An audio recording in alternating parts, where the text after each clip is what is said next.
Welcome to our spiritual journey through the land down under. Today, we explore the top 5 ISKCON temples in Australia that are not just temples, but true spiritual sanctuaries for the soul. Number 1, ISKCON Sydney, home of Sri Sri Radha Gopinatha. Located in North Sydney, this vibrant temple offers daily worship, Sunday feasts, and grand festivals like Janmashtami. Number 2, ISKCON Melbourne, established in 1975. This temple is one of the largest in Australia and features the beautiful Sri Sri Radha Ballabha deities. Don't miss the famous Govinda's restaurant.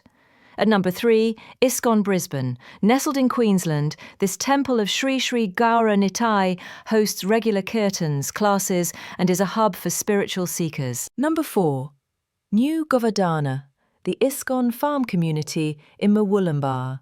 Surrounded by nature, this 1,000-acre spiritual haven is home to Sri Sri Radha Govardhana Dari and a vibrant devotee community.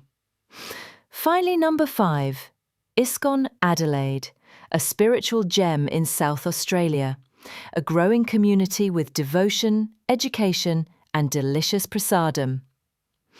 Which temple would you love to visit first? Let us know in the comments. Don't forget to like, share, and subscribe for more spiritual journeys.